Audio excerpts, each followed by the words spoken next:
super excited to be here. Hello and welcome to another interesting episode of the Unfiltered show, your favorite young adult show here on Dominion Broadcast. Your number one what? Channel of choice. The space where nothing is too heavy to talk about because we believe freedom starts with truth. Today's episode is so close to my heart. Behind the smiles, the worship, the hallelujahs in church, many are fighting silent battles. Depression, anxiety, and other mental health struggles. But here's the reality. In many church spaces, it's easier to say I have malaria than to admit I'm depressed. And why is that, really? But today, we are going unfiltered about mental health in the church. Now, I don't want to have this conversation alone. Yes, I have with me my delectable, beautiful, gorgeous, amazing co-host, Sarah. How are you doing today? You look so beautiful. Hey, this is your hair. Well, how's thank you.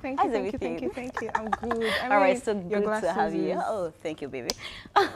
Ladies and gentlemen, joining us today is someone special, someone who wears many hats with so much grace.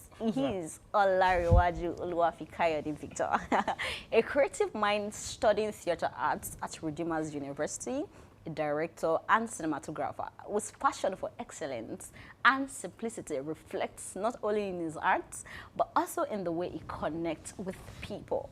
Beyond the camera lens and the stage, he carries a grounded understanding, shaping his perspectives and work with God in very relatable ways. Please welcome with A round me, of applause. Olariwaju Oluwafikayode Victor. Hello, Victor. Hi, Thank you very Victor. It's so nice You to have you feel- on the show. Thank you very You much. feel elated? You feel should be. fly? I feel elated for you. I'm happy you're on the show. I'm happy And you I'm on the look show. good. You're dapping. Man, don't play. Thank you very Don't play. much. He said thank you very much. Are you shy? I'm okay. Yeah. I love it. I love Are you that shy? response. I'm okay. I'm okay. Are you shy? I'm okay. So either yes or no. Sarah, what do you think? Are you shy? I'm okay. Great. How did he even say it? I'm okay. I'm okay. I love it. Oh wow. You're welcome, Victor. So today, we really want to talk about silent battles and among young adults, because sometimes I feel like our parents can figure out their ways. Whatever thing comes, they can definitely figure it out. But today we're talking about young adults. How do you think, okay, let me put a question this way, that do you think if young adults are going through something, let me start with communication when it comes to this particular scenario. Do you think when young adults are going through something, they want to talk about it? They start with communication first before we now go deeper. You say now? It's side. Okay, great. I love it. Well, in my opinion, I feel like it depends. There are sometimes that they want to talk about it, but they don't have people to talk about it with. There are some times that they don't want to talk about it. They want people to push them to talk about it. So we can't say they don't want to talk about it, because sometimes they do, sometimes they don't want to. Sometimes they just need a push. Okay. To It's start just as talking if, about it. They are not people who are willing to listen to them. Yes, sometimes they don't have the people around them to listen. Even their friends But are just... is it always the case though that you won't have anybody at all that will listen to you at all? I'm serious. You should at least have somebody, even if it's one person, that okay, if I approach this person will be willing to listen. That's from my perspective though. I don't know I think it's from a perspective. It's actually Oh, Victor, what do it's you think? our valid. perspectives. It is valid. Okay. It's valid. Regardless of whatever situation we are in, we would, most of the time, always have somebody that we can talk to. But what if, I'm just giving a what if scenario. Okay. Yes, for instance. What if the person that we feel like, okay, this person is somebody you could have talked to. What if that person, we feel like in that position, they are not the right person? enough to, maybe in our own head, we're like, no, I don't want to talk to this person. I don't feel like talking to this person. I don't think I need to talk to this person. Great. I think that is taking me deeper to what I have today. So now, do you think church understand what mental health means? I did My that coach for say, you. wait though. Because- My coach say, my guest now say, I mean, you know what I mean? Let's delve into Well, it. depending on the church you attend. Okay. I attend Global Harvest Church. Okay. In my church, I know, I know that in my own church, they understand mental health Wow. issues. I know. So I feel like it depends on the church that you attend. Some people are not attending churches that pay attention to these things. Like that. So it's not really like a thing like that. But in some churches, it is a thing because they see the value in it. They feel like, yes, people should be mentally stable. Some people, in some churches, they don't even know. They don't pay attention to, they don't know what mental health. Are you joking with me? Let's come and worship, let's go to your house. kabosh and let's Exactly. let's move on. And actually, I think that when we say the word church, it's not the building, it's the people. Yeah. So are you saying that once, let me say, we attract each other? Because when you say your church, they understand mental health, and in another church, they don't understand. And the church is not the building. It's not the building that's back to the teaching. question I want to That ask you want to you. ask you. Okay. I feel like you were saying some church. I don't know, right? But I'm not going to mention the church I belong. But where you said some churches... I'm not proud of it. No, we can't. I'm getting somewhere. When you say some churches, I don't know, permit me to make a slight correction. I would say few churches, especially in this part of the world, in Africa, in Nigeria. I would say few churches pay attention to individuals or their members' mental health. Most churches, even if at all they want to pay attention to these things, they would relate it to spirituality. There are some things that we humans are facing, in this world, and it's not everything you should relate to spirituality. There are some things that common sense can actually... Sarah said it too. No, there are some things common sense can actually solve. There are some things just normal logic, normal ABC, 1 plus 2 can actually solve. It's not everything is kabash. Let's go to the mountain. Bible says, die by fire. the Bible says, let's fast. I'm a Christian. I'm a proud Christian, but I'm not everything. Based on my experience, I would say over the years, I've attended about 2 churches. I'm currently in the second one, and yeah, I'm dedicated. I love my church so much. And based on what I've observed, people around me, my friends, and churches I've seen, I'm not sorry to say it, they don't pay attention to this mental health. My course, Really, my they course don't is pay- really, It's reality now. We should not lie. And my guess is, it's should posture. not lie. Like, But I understand where it's coming from his own perspective, from his church. of course. But I would just that say actually makes sense. just few churches. Yes. Abroad, they might be doing that abroad. But in Nigeria, in Africa, don't let me say in Africa. In Nigeria, Nigeria is our home. We're currently in Nigeria, so I can relate so much with Nigeria. Sweet. In Nigeria, I don't think so. Thank you so much, Sarah. Thank you so much, Victor.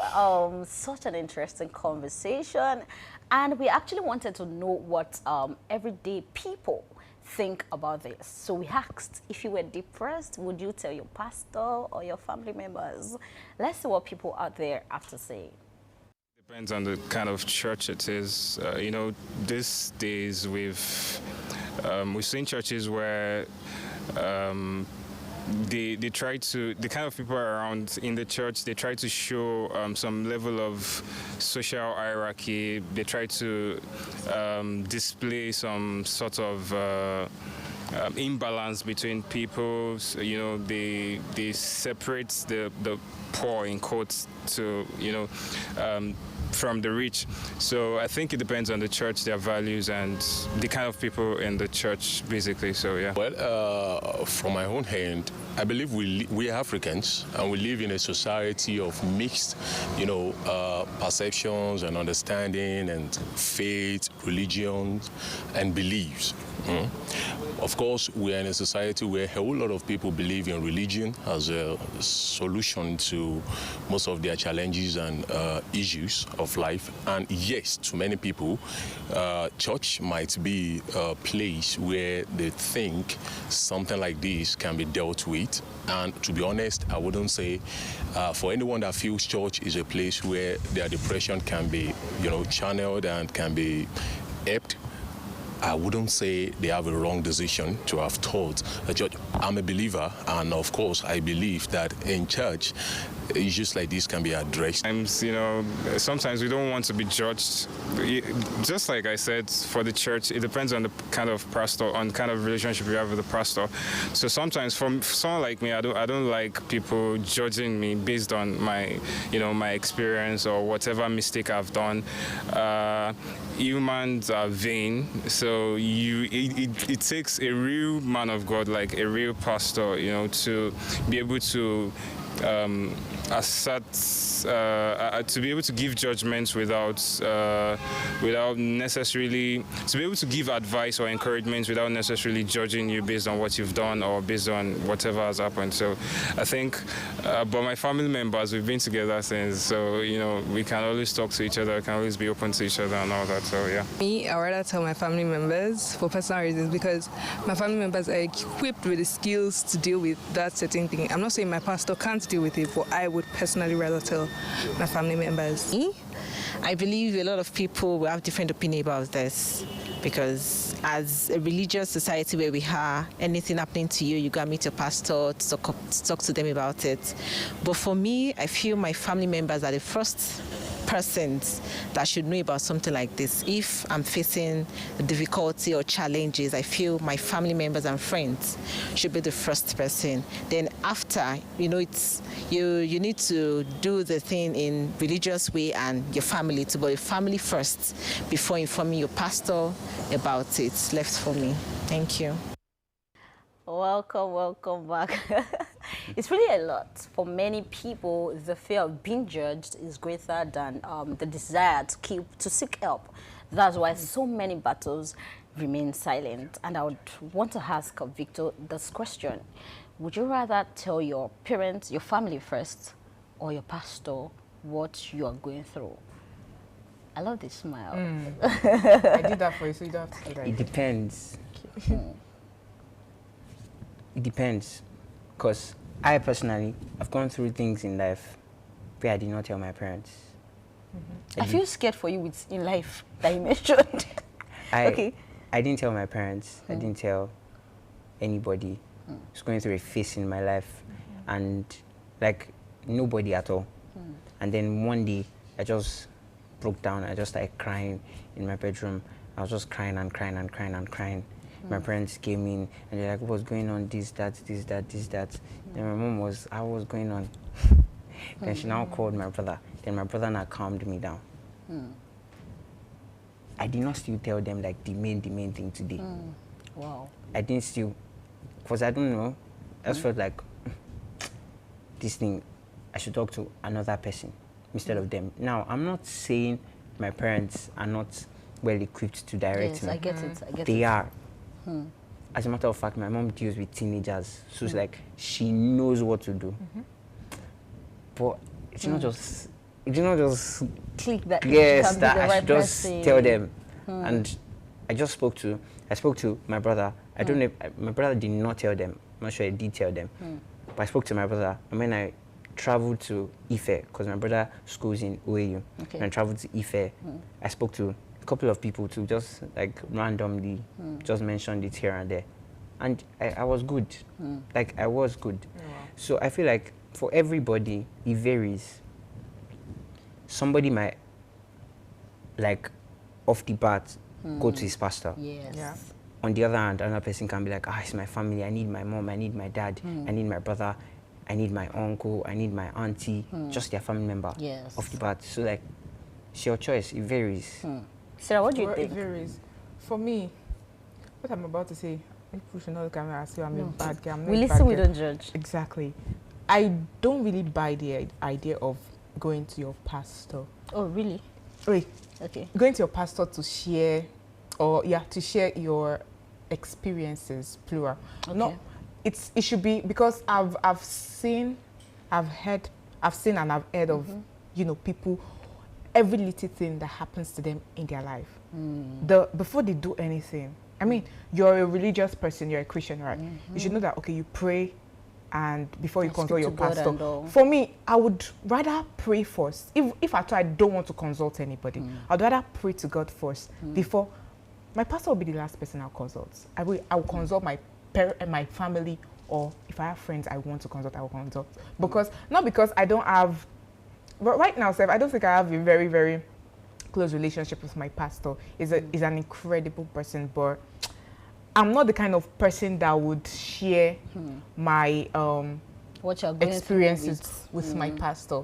I've been there. So what worked for me is praying about it. I mean, like, there's something that has to do with prayer. Like, when you pray about it, when you speak to God about it, I'm always more calm. Because in situations whereby, some churches, in situations whereby you reach out to your pastor and your pastor is telling you something that, like I said earlier, there are some things that the process of solving them is not a long process. Yes. Just simple logic. But some pastors, we just make it complex. Okay, do this, or go to this river, or do that. Oh, okay, I think I get it now. No, it's unnecessary. Okay. I've seen people in that shoe, and I'm like, you guys, you're human beings, and you have your brain. So think, like, reason, not everything you. I feel like consult Victor your pastor wants to for. say something as regards that. So Of course, please go ahead. Go ahead. Let's hear it. When you're talking, as much as all this thing boils down to the fact that if you are sure of the shepherd that God has placed over your life, if you are sure of the person, you would go to the person. Yes. I would beat my chest. Well, you go to the person before. Like, no, you would. Yes, I can beat my chest today and say that I can walk up to Your pastor. one pastor in my church when I'm going through something. Even when I have not prayed, I can walk up to, I can walk up to my teens pastor and ask him that, oh, his name is Pastor Kingsley, by the way. Shout out to you, Pastor Kingsley. Pastor Kings. I'll be like, Pastor Kingsley, I'm going through this. I don't know what to do. Just by talking to them, in a way, I can get clarity. I can get direction. Then I would go back and I'll be like, sometimes you get what they say, and it just sounds so right. Like, you just know that this is what God will have me do. Like, you just know straight. So I feel like at the end of the day, it is the person that God has placed over your life. If you are sure that, okay, this person is good enough, you have to be has sure. the wisdom, I know that I can trust my life with this person, then you are good to go. But and then I think I would also love to add that in some cases it's not going to be your pastor alone, because while you were saying something that it depends on the shepherd God has placed above, under you and all of that. So in some cases I've experienced my pastor was not the shepherd, it was somebody else. Someone in my fellowship. I'm a student, so I attend a campus fellowship. Someone in my fellowship, like an S school. So it was not the campus, it was not the president of the campus fellowship. So in some cases, it's not in all cases that the pastor will be this shepherd figure. It might be somebody else, right? But just all right. Because of our time, I would love to share something, and I just want to balance it. I understand where Sarah is coming from, and I 100% understand where Victor is coming from, because I'm such a fan of what Victor is saying, for real. Because as much as I don't like to talk about what I'm going through, yes, I really don't like to talk about it, and I said it here the last time. But there's something about my pastor, and that is why I don't just choose anyhow. I choose very well. I ensure that, because my pastor is just my pastor, is my father. That is the figure I have about father him. figure, your father, your dad. No, I'm not talking about my biological father. He's my spiritual father. So I don't see him as a pastor. I see him as a father. That what I can tell there are some things that my biological father don't know that I can tell my pastor. Because I see him as, I feel like he can hear from God for me. I don't know. I'm sorry, it's just my perspective, because I feel like, okay, I might be too young to hear this from God, and I feel like, okay, this man has been into this thing, and he's more closer to don't God mind than me, you. that's just me, do you get? So, and once I tell him that this thing, and because over the years, he has never, to me, my pastor can never be wrong to me. I don't know. Really? For other people. I'm sorry, because he's my father. That is it. And he has never done any wrong so far. Are you so certain? And I've been following him for 5 to close to 6 years now. Do you understand? And every question that I table before him, there's just it just has a way around it, and it's really, really nice. Do you understand? So everybody has their own perspective, everybody has their own opinion. So I feel me, I will talk. you will talk, but Sarah, over to you because of our time. We just need to move on. Okay, so I want to believe you've been enjoying the conversation. I would, of course, we'll come back from our break. We've been having a very beautiful conversation, and I love the topic we're talking on. I mean, it's very controversial. I'm having a different side, Victor is having a different side, and apparently it's seeming like Annie and Victor are on the same side. Most of the time, I'm always on my own side alone on this show, but it's all good, it's all good. So very quickly, we'll be going on our fun fact segment. We'll be right back. Enjoy.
Welcome back.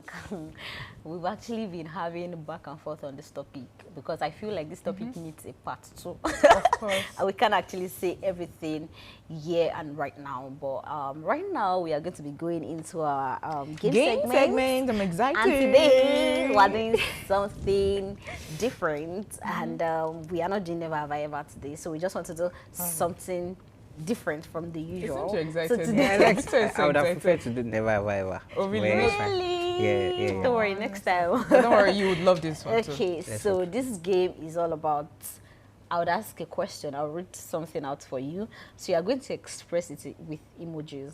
You're not going to like say gosh. anything. So if it's smile emoji you want to put, just put it. What if you're a bad drawer? Like you're not. You have to try. I'm a bad You have to drawer. I try. don't So know how to draw. let the world see as bad as you are. You show You guys, your... I'm a gorgeous girl, but don't mind whatever I see on this paper. I'm very gorgeous. Okay. Ignore whatever you see. Okay. So this is a fun one, and I believe I'm trusting you guys to do something good. Okay, so the first question, are you ready? Yes, Let me yes. bring my own, so don't judge me. I might not say anything. I might not do anything. I'm the host, right? Okay. So the first one is Christians don't get depressed. Emoji. Oh my god. Wait, why an emoji? Why can't you just write like an alphabet? No, it has to be Child. emoji. See, wow. Christians What am I doing? don't get depressed. Oh my god, what am I drawing? Oh my god. All right, correct. My pen is not working. Are you guys ready? Oh, Sorry. I can share my pen in case it's not. Oh, let me just say my mouth now. No, it's I a have lie. to draw an It's a emoji. Emoji. Victor has done I'm about his to own. embarrass my family members. I'm sorry. This particular one. Are you ready? Please, let's show the camera. Let's show what we have to the What camera. is this? Victor, go Wait. first. Go first. What? Oh. This faceless emoji. Who knows that Okay, emoji? I think I've tried. Mine. My emoji is gorgeous anyway. Great. Sarah. Stop that. Oh, you guys should Sarah, stop show it to the that. camera. This is my emoji. I mean, it's an emoji, isn't it? So yeah. Wow. It's so gorgeous. I mean, come on. I put in so much actually effort. fun. I had to think It's actually about it very well. Christians don't get depressed. This came as an inspiration. It's not easy. I'm My trying to- circle is I'm more trying to bigger than dramatize you it. guys own. Like, it's a sad face now. Christians don't I get disagree. depressed. Yeah, it's not like that. It's my emoji. Let me explain to you. Okay. Okay. It's like a sad face, so yeah. Oh, I think I get it. All right. Okay, the last one. Now you can give us your pictorial representation. It's weak to see a therapist. Like it's a sign of weakness. It's a sign of weakness to see a therapist. Emoji again. It's still the same emoji. Still the same emoji. Okay. Okay, mine too. Same emoji. Sarah. Okay. Still the same one. I was about to go with another thing. It's actually an emoji, the red sign cross. The cross red sign. Oh. Yes. Oh, but I get it. this works. Great. I've said it myself Great, anyway, great. so yeah. This has been something that is very interesting. Until next time, we sure want to bring something controversial to you next time. Very controversial. Note, depression is not a sin, anxiety is not a weakness, and therapy does not mean you lack faith. And there's this part of the scripture that says the Lord is close to the brokenhearted and saves those who are crushed in the spirit. I don't know if I'm correct, but that is it. If you're watching this and fighting silent battles, please know that you are not alone. You are not forgotten, and you are not beyond healing. This is the Unfiltered Show, and I'm Annie. Thank you for being brave enough to join this conversation. Don't forget to follow us on all of our social media platforms on YouTube, Instagram, TikTok, LinkedIn, Facebook at Dominion Broadcast, and on X at Dominion Cast. Until next time we come your way, stay real, stay strong, and stay unfiltered. Bye. Bye.